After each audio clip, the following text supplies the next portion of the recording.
Everyone, मैं ज्योति पारिक और आपका हमारे महाविद्यालय श्रीमती मोहरी देवी तापड़िया कन्या महाविद्यालय के इस यूट्यूब चैनल पर एक बार फिर से स्वागत है।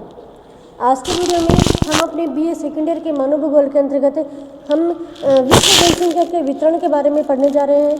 तो देखिए, जो विश्व की जो जनसंख्या है वो सभी जगह समान नहीं पाई जाती है, अलग अलग क्षेत्रों में अलग अलग प्रकार से पाई जाती है। कहीं जनसंख्या का निवास अधिक है, कहीं निवास कम है। तो इस प्रकार से जनसंख्या का जो वितरण है उसके बारे में पढ़ते हैं। तो देखिए, वर्तमान समय में विश्व की जो जनसंख्या है वो है 700 करोड़। वर्तमान समय में पूरी विश्व की जनसंख्या है, विश्व की जनसंख्या कितनी है? 700 करोड़। 700 करोड़ जनसंख्या वर्तमान समय में है। और यह 700 करोड़ जनसंख्या है, जनसंख्या विश्व के सभी भागों में समान रूप से नहीं पाई जाती है। विश्व के किस क्षेत्र में जनसंख्या का निवास अधिक है और किस क्षेत्र में जनसंख्या कम पाई जाती है।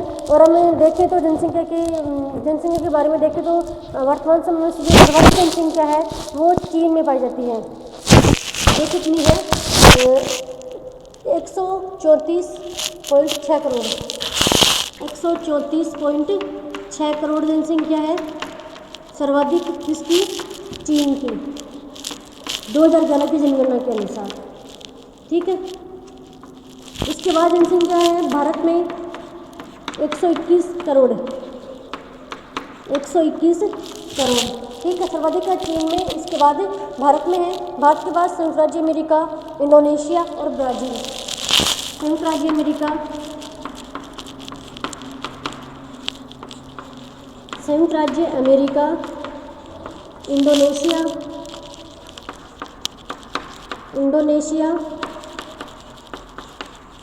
और उसके बाद ब्राज़ील। तो हम इस जनसंख्या के आधार पर देखें तो सर्वाधिक जो जनसंख्या है वो चीन में। हम क्रम से देखते हैं तो 5 प्रमुख देश है। सर्वाधिक जनसंख्या पाई जाती है चीन में 134.6 करोड़। उसके बाद भारत में 121 करोड़। उसके बाद तीसरे स्थान पर जनसंख्या की दृष्टि से यूएसए है, चौथे स्थान पर इंडोनेशिया और पांचवें स्थान पर ब्राज़ील है। ठीक है। तो इस प्रकार से हम जो विश्व की जो जनसंख्या है वह 90% जो जनसंख्या है वो उत्तरी गोलार्ध में पाई जाती है और दक्षिणी गोलार्ध में केवल 10% जो जनसंख्या है वो ही पाई जाती है। उसके बाद हम विश्व की जो जनसंख्या है उसके जो वितरण की दृष्टि से 4 भागों में विभक्त किया गया है। ठीक है, 3 भागों में बांटा गया है। हम उनके 3 प्रकार देखते हैं।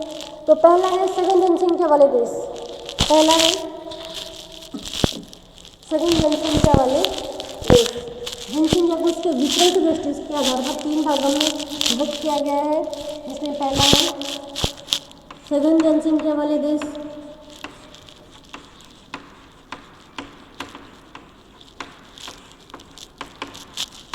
सघन जनसंख्या वाले देश, ठीक है।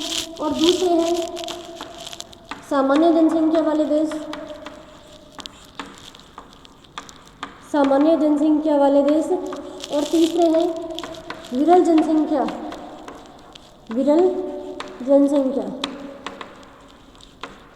वाले देश। तो जनसंख्या के वितरण के आधार पर विश्व को 3 भागों में विभक्त किया गया है। पहला है सघन जनसंख्या वाले देश, दूसरे है सामान्य जनसंख्या वाले देश और तीसरे है विरल जनसंख्या वाले देश।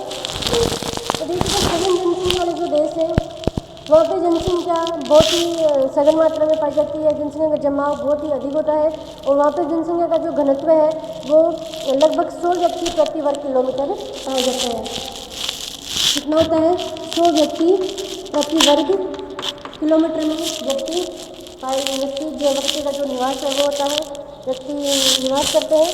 और हम सामान्य सघन जनसंख्या वाले जो देश हैं, जो प्रदेश है विश्व के, उनको हम 4 भागों में विभक्त करते हैं। पहले है पूर्वी एशिया, दूसरे है दक्षिणी एशिया,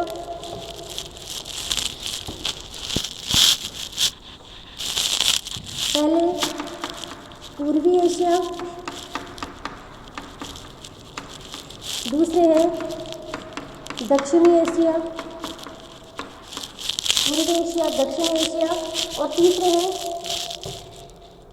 उत्तर पश्चिमी यूरोप और चौथे उत्तरी अमेरिका, उत्तर पूर्वी क्षेत्र। उत्तर पश्चिमी यूरोप और उत्तरी अमेरिका के क्षेत्र, उत्तरी अमेरिका। तो सघन जनसंख्या वाले क्षेत्रों को 4 भागों में बांटा गया है। पहला जो है वो है पूर्वी एशिया के देश, दूसरे हैं दक्षिण एशिया के देश, तीसरे हैं उत्तर पूर्वी यूरोप और चौथे हैं उत्तरी अमेरिका। तो पहले प्रकार के जो है जो पूर्वी एशिया के हम देशों में देखें तो पूर्वी एशिया के अंतर्गत चीन, जापान, ताइवान, उत्तरी कोरिया, दक्षिण कोरिया, ठीक है, और हांगकांग जाते हैं पूर्वी एशिया के देशों में। उसके बाद जो दक्षिण एशिया के जो देश हैं जैसे भारत, पाकिस्तान, श्रीलंका, बांग्लादेश, नेपाल, ठीक है, ये देश सम्मिलित हैं अपने दक्षिण एशिया के अंतर्गत। और उत्तरी पश्चिमी यूरोप के अंतर्गत जो देश हैं जैसे ग्रेट ब्रिटेन, जर्मनी, हॉलैंड, ठीक है, Netherlands, Belgium, France, Luxembourg, Ireland, Denmark, Spain, Italy, और ये हैं हमारे पश्चिमी यूरोप के देश, उत्तरी पश्चिमी यूरोप के देश। और जो चौथे प्रकार के हैं वो है उत्तरी अमेरिका के क्षेत्र, जिसमें उत्तरी अमेरिका, संयुक्त राज्य अमेरिका और दक्षिणी पूर्वी कनाडा को शामिल किया गया है। तो ये 4 प्रमुख क्षेत्र हैं सघन जनसंख्या वाले क्षेत्र, जिसके देशों के बारे में मैंने बता दिया है। तो देखिए यहाँ पे जनसंख्या का जमाव बहुत अधिक पाया जाता है। यहाँ पे जनसंख्या के पाए जाने के अनेक कारण है, जैसे यहाँ पे सभी ये जो देश है वो सभी विकसित देश हैं, ठीक है, और इसके अलावा जो विकासशील भी देश है यहाँ पे। और फिर हम देखें तो यहाँ पे विश्व एशियाई समूह में केवल विश्व की 58% जनसंख्या यहाँ निवास करती है, ठीक है। उसके बाद अगले जो प्रकार के हैं वो है सामान्य जनसंख्या के देश।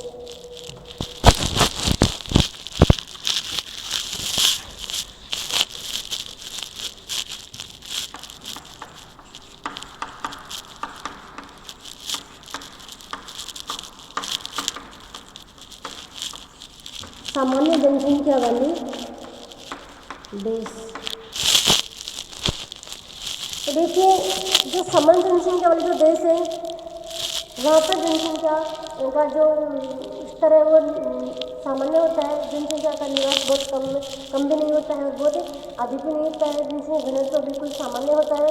और इस क्षेत्र में हम देखें तो ऐसे भौगोलिक प्रदेशों में परिस्थिति जनसंख्या निवास के लिए सामान्य दशाएं मौजूद होती है। जब पर्यावरण की जो दशाएं हैं वो सामान्य होती है, इसलिए यहाँ पर जनसंख्या का निवास भी सामान्य होता है। फिर हम देखें तो एंडीज पर्वत पर प्रतिकूल दशाएं होने के बावजूद भी, लेकिन यहाँ पे कुछ क्षेत्र है जहाँ पे जनसंख्या का जमाव अधिक है, जैसे एंडीज पर्वत है। एंडीज पर्वत पर जनसंख्या के लिए जो दशाएं हैं प्रतिकूल दशाएं होने के बावजूद भी यहाँ पे तांबे की खाने होने के कारण से तांबे के जो उत्पादन का अधिक होने के कारण से वहाँ पर जनसंख्या अधिक पाई जाती है।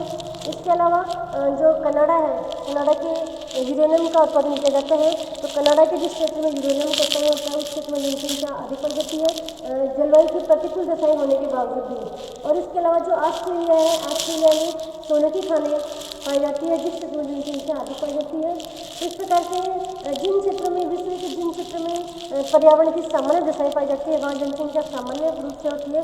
लेकिन कुछ क्षेत्र ऐसे भी हैं जहाँ पे जनसंख्या जहाँ पर वातावरण प्रतिकूल होने के बावजूद भी जनसंख्या अधिक होती है, जैसे चिली की जो चिकू का माटा की जो तांबे के खाने हैं, उन तांबे के खाने में जनसंख्या अधिक पाई जाती है, ठीक है। इस प्रकार से अगला जो तीसरा प्रदेश है वो है विरल जनसंख्या के प्रदेश। अगले हैं विरल जनसंख्या के प्रदेश। देखिए विश्व के ऐसे प्रदेश जहाँ पे जनसंख्या का निवास बहुत ही कम होता है, जिनको हम रखते हैं विरल जनसंख्या के क्षेत्रों में। तो जहाँ पे जनसंख्या बहुत ही कम पाई जाती है उनके कई कारण होते हैं, जैसे एक तो बहुत ही शीत जहाँ पे जलवायु पाई जाती है, जहाँ पे बहुत ही ठंड अधिक होती है, ऐसे क्षेत्रों में जनसंख्या कम होती है। जैसे जो आर्कटिक मंच है, आर्कटिक ऐसे उत्तरी ध्रुव है, इस उत्तरी ध्रुव में जनसंख्या कम पाए जाने के कारण ये होता है कि वहाँ पर बहुत अधिक मात्रा में ठंड पड़ती है। इसके अलावा जो दूसरा कारण हो सकता है अत्यधिक गर्मी, जैसे विश्व के क्षेत्र हैं जैसे कांगो और अमेजन के जो बेसिन है वहाँ पे जनसंख्या कम पाए जाने का कारण ये है कि वहाँ पे तापमान बहुत ही अधिक होता है। विश्वोत्तरी क्षेत्र में आने के कारण से वहाँ पे तापमान बहुत अधिक है और अधिक तापमान में वहाँ पे जो अनुकूल जो दशा है वो नहीं होती है, इसलिए वहाँ पे तापमान वहाँ पे जनसंख्या कम पाई जाती है। और एक कारण ये हो सकता है जो मरुस्थलीय प्रदेश है, मरुस्थलीय प्रदेशों में जनसंख्या का निवास कम होता है क्योंकि वहाँ पे भी तापमान अधिक होता है, वर्षा कम होती है, मिट्टी अनुपजाऊ होती है, तो इन सभी कारणों से वहाँ पे जनसंख्या का निवास कम होता है। तो ये भी जनसंख्या के निवास के कम होने के कारण होते हैं। ठीक है, तो यहाँ पे 4 क्षेत्र ऐसे हैं जिसमें कि जनसंख्या कम पाई जाती है। पहले क्षेत्र है शुष्क मरुस्थल क्षेत्र, शुष्क मरुस्थलीय क्षेत्र।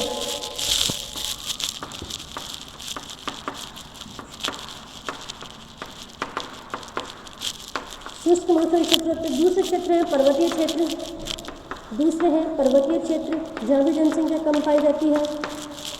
तीसरे क्षेत्र है उच्च अक्षांशीय। ठीक है, उच्च अक्षांशीय क्षेत्र। और चौथे हैं विषुवतरेखीय क्षेत्र, विषुवतरेखीय क्षेत्र। इन 4 क्षेत्रों में जनसंख्या का जमाव बहुत ही कम देखने को मिलता है। हम विश्व के शुष्क मरुस्थलों में देखें तो विश्व के जो सभी शुष्क मरुस्थल है, जैसे अफ्रीका में सहारा का मरुस्थल है, इसके अलावा दक्षिण अमेरिका में अटाकामा और पेंटागोनिया का मरुस्थल है, एशिया में गोबी का मरुस्थल है, मंगोलिया का मरुस्थल है, भारत में थार का मरुस्थल है। तो ऐसे विश्व के जो सभी क्षेत्र हैं उन सभी क्षेत्रों में जनसंख्या का निवास कम है। उसके बाद पर्वतीय क्षेत्र देखें, जो विश्व के जो प्रमुख पर्वतीय क्षेत्र हैं जैसे रोथनीज एंडीज का पर्वत है, हिमालय पर्वत श्रेणी है, आल्पस पर्वत श्रेणी है, एल्ब्रूस पर्वत श्रेणी है, इन सभी पर्वत श्रेणियों में भी जनसंख्या का निवास बहुत ही कम होता है। उसके बाद हम देखें उच्च अक्षांशीय देश, तो उच्च अक्षांशीय जो प्रदेश है जहाँ मतलब विषुवतरीय जो क्षेत्र है जैसे अमेजन के बेसिन और कांगो के बेसिन है, थोड़े उच्च अक्षांशीय है मतलब ध्रुवीय क्षेत्र। तो ध्रुवीय क्षेत्र में भी जनसंख्या का निवास कम होता है, जैसे आर्कटिक और अंटार्कटिका के क्षेत्र है, ग्रीनलैंड, साइबेरिया और उसके अंदर जो कनाडा के क्षेत्र है, उत्तरी कनाडा के क्षेत्र है, वहाँ भी जनसंख्या कम पाई जाती है। उसके बाद अति उष्ण क्षेत्र या फिर विषुवतरीय के क्षेत्रों में भी हम देखें तो वहाँ भी जनसंख्या कम पाई जाती है। जो कांगो और अमेजन के जो बेसिन है, कांगो और अमेजन के बेसिन है, इसके अलावा दक्षिण एशिया के जो द्वीप है उन द्वीपों में भी जनसंख्या का निवास बहुत कम देखने को मिलता है। तो इस प्रकार से आज की वीडियो में हमने जनसंख्या का जो वितरण है उसके बारे में हमने पढ़ लिया है और नेक्स्ट वीडियो में हम नेक्स्ट टॉपिक के बारे में पढ़ेंगे। तब तक के लिए धन्यवाद।